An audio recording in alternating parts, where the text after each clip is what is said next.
Bismillahirrahmanirrahim. Assalamualaikum warahmatullahi wabarakatuh.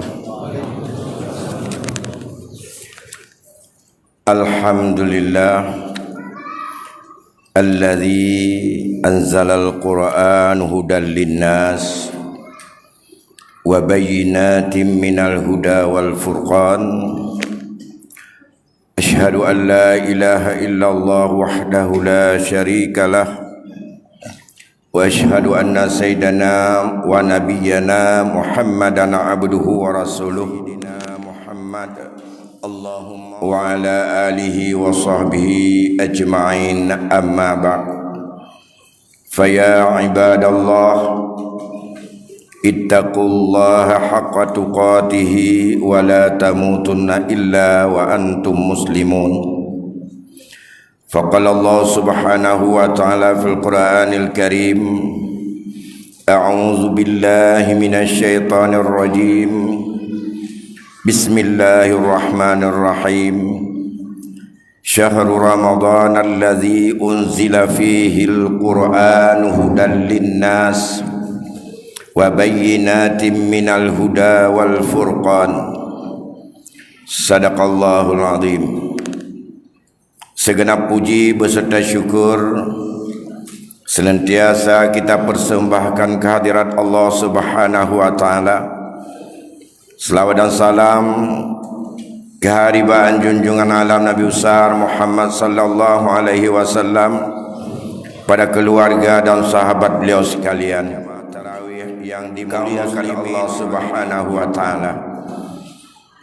Pada malam ini, malam 17 Ramadan 1442 Hijriah, merupakan malam yang sangat bersejarah dan merupakan malam yang tidak boleh dilupakan oleh umat ini, di mana awal turunnya rahmat besar Allah Subhanahu wa taala Allah turunkan pada bulan Ramadan, yang menurut para ulama di antara bulan Ramadan sebulan penuh itu ada satu malam, yang malam itulah awal Allah turunkan Al-Quran sebagai titik nol bagi diangkatnya Rasul kita Muhammad sallallahu alaihi wasallam, dan awal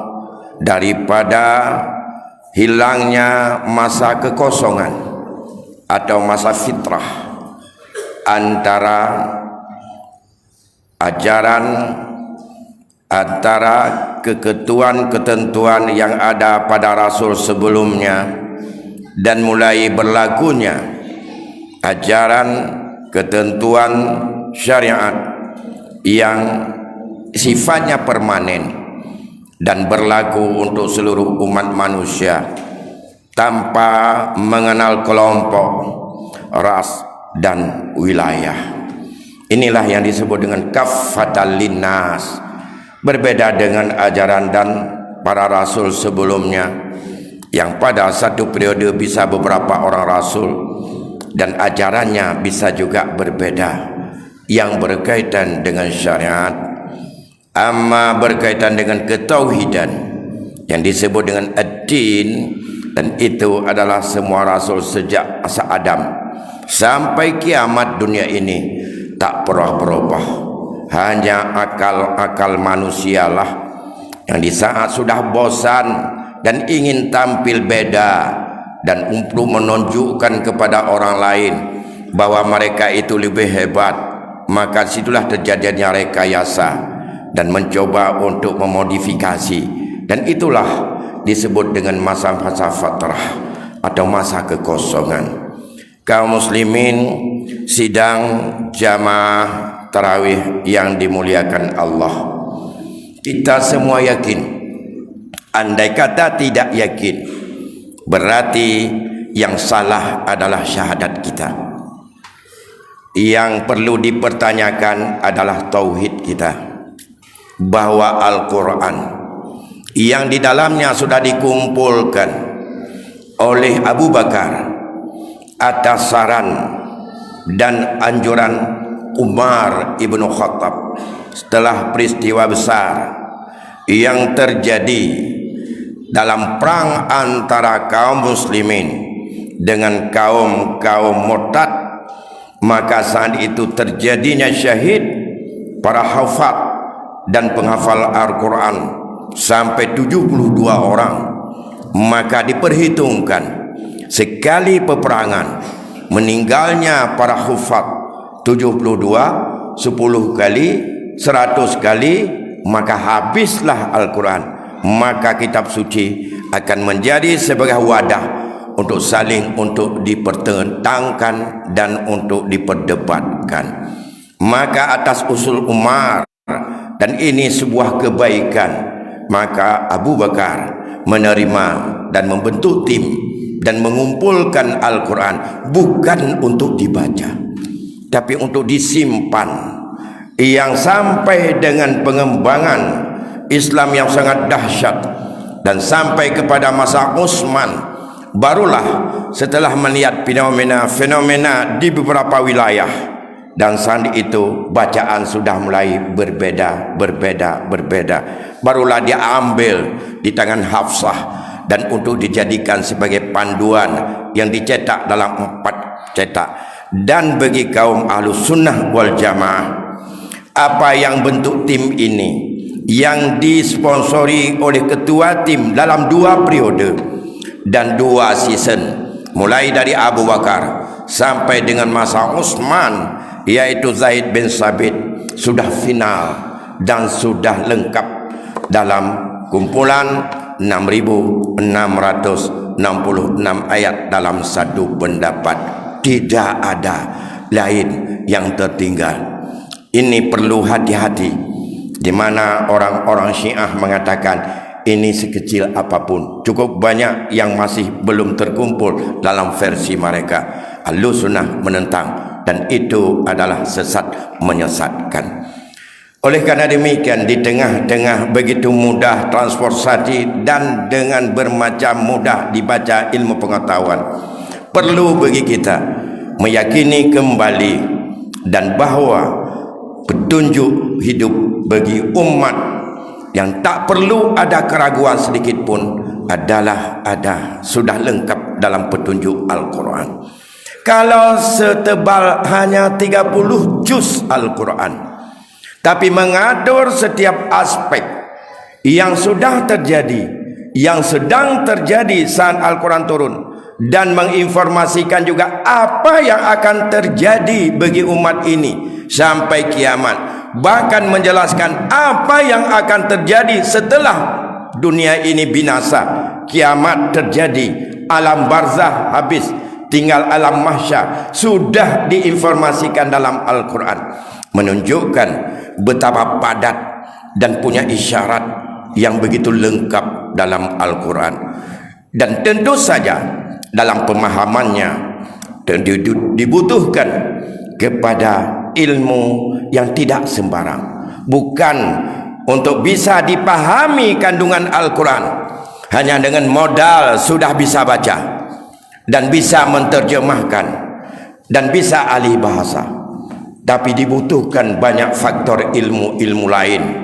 Bahkan lebih butuh kepada ilmu bayan, butuh kepada ilmu asbabun nuzul, butuh kepada ilmu badi', butuh kepada ilmu qiraat, dan butuh kepada banyak ilmu menjadi ahli dan seorang penafsir.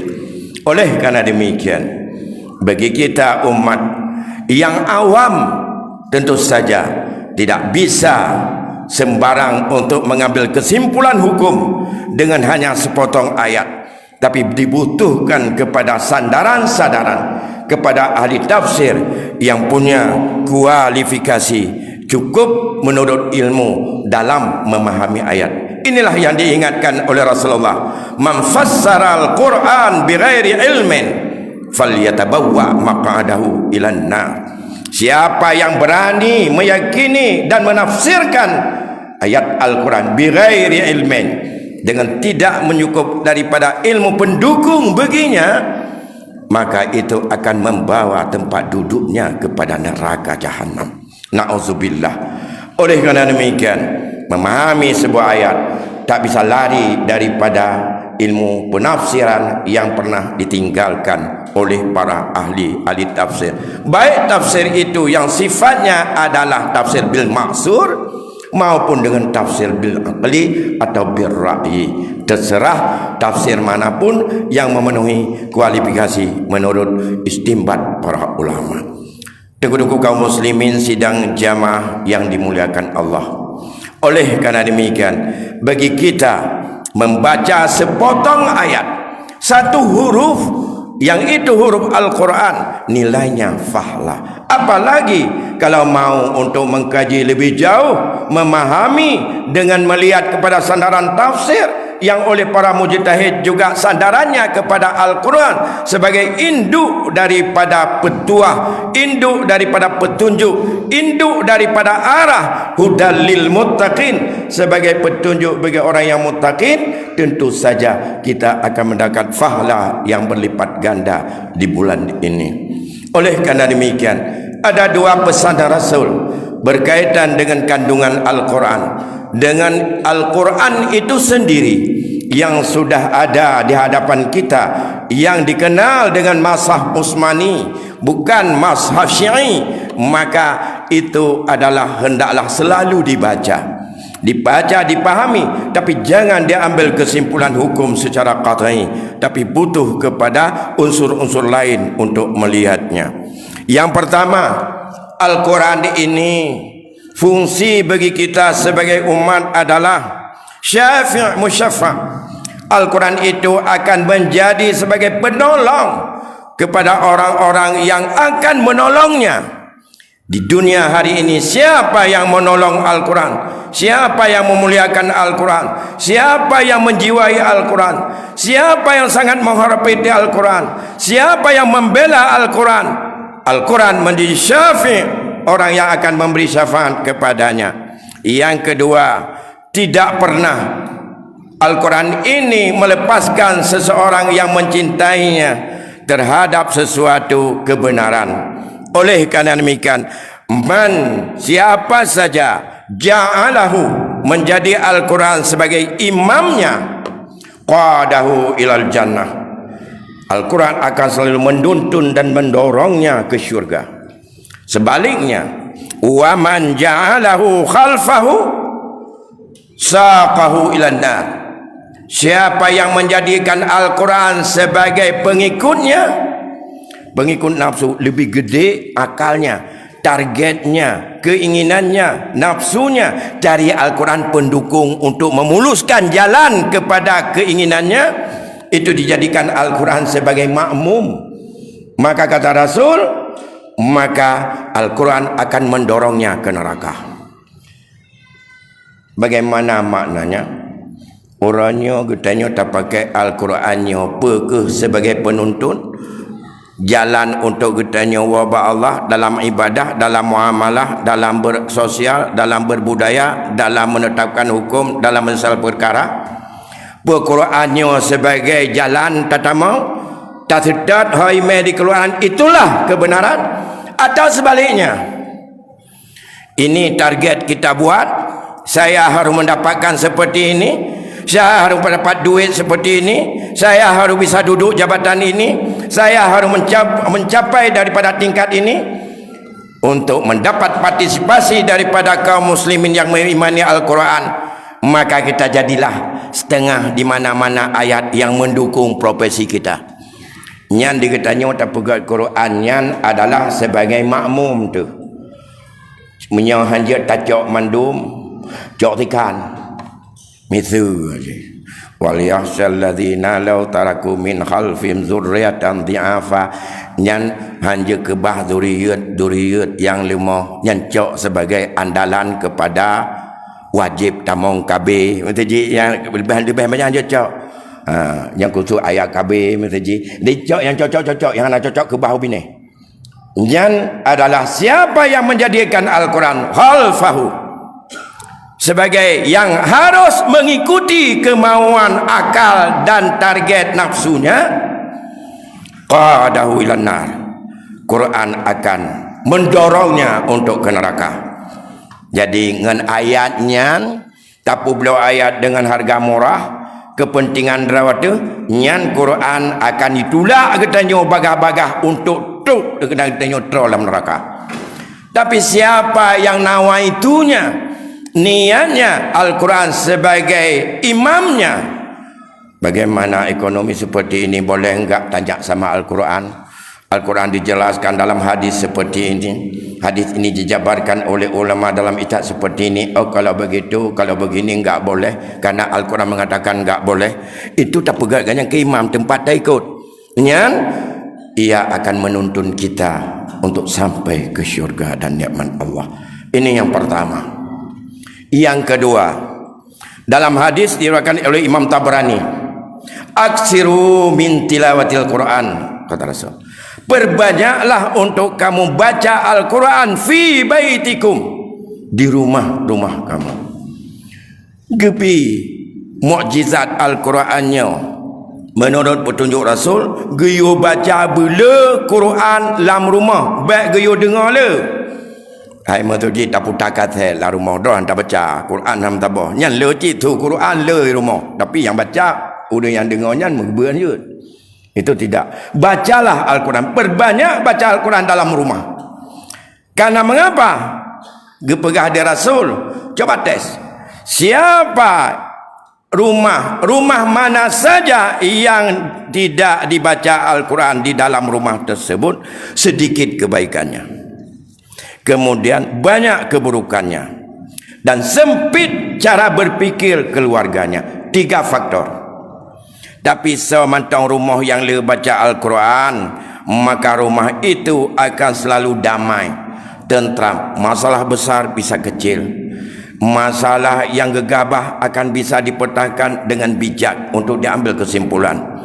Hana mekarat-karat oleh temaluk kamu menyesai, hana mekarat-karat oleh poh ane watetamang penjara baru menyesai, hana mekarat-karat oleh mula baru menyesai, karena Al-Quran akan selalu melindunginya.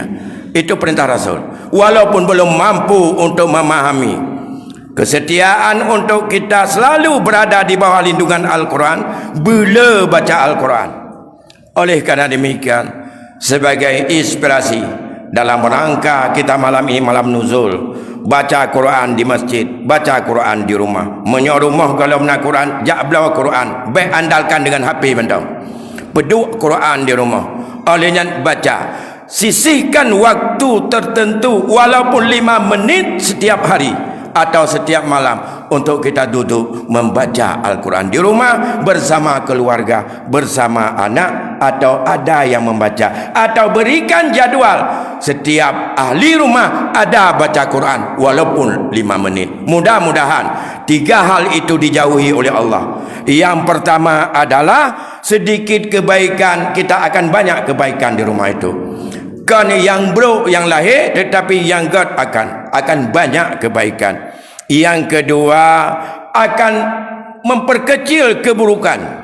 Yang ketiga, dalam berfikir tidak sempit, akan selalu luas dan diberikan kelapangan bagi kita. Menyohana tak baca Quran di rumah, hana le baca Quran di rumah, maka yang pertama ahli rumah ji adalah sedikit sekali kebaikan. Maka hana umpupu apa ke? Yang hanja ke masalah, kaja ke masalah. Pungana, pungan perumah, dengan tetangga, pungan gantu dan segala macam. Yang kedua, letak keburukan. Pada adanya hana peletok, kadia tak pegat-pegat tu. Padahal hana umur perleh apa. Yang ketiga, sempit dalam berfikir. Tidak bisa untuk ada lapang dada, tidak ada sifat halim, tidak ada sifat kasih sayang, dan tidak ada sifat dengan lembah lembut. Ini pesan Rasul kepada kita. Mari mulai dari 17 Ramadan ini, seterusnya nawaitu dalam hati bertekad untuk kita jadikan Al-Quran di rumah kita sebagai andalan utama yang harus berbunyi dan dibaca oleh ahli rumah. Perkecil unsur lainnya, perkecil daripada memutar filem ataupun ya bermacam-macam lagu-lagu pubut, baik pegadah, babnya pegadah sakit tu. Kibancit bunitnya bela atanya. Baik atas terdekat kasai Quran musabah tan di rumah. Kaset joget yang le mendung-mendung. Ubena atas dangdut mendung-mendung. Maka pandai bisa untuk mendapatkan kebaikan dari Allah. Semoga pada malam ini, malam nuzulul Quran, kita diberikan inspirasi Al-Quran dan kita semuanya menjadi umat yang dilindungi oleh Al-Quran dan menjadi rumah-rumah kita yang mencintai Al-Quran. Di saat kecil kita melihat anak kita 25 hari dididik untuk mencintai dan menyukai baca Al-Quran, tapi jangan terputus ini. Itanya biasa terputus. Nya punya tingkat SD paling-paling kelas 2 SMP uyupnya cukup tegar daripada bermacam unsur untuk menggaitkan, termasuk orang tuanya sangat gigih menggerakkan hati mereka mencintai Al-Quran.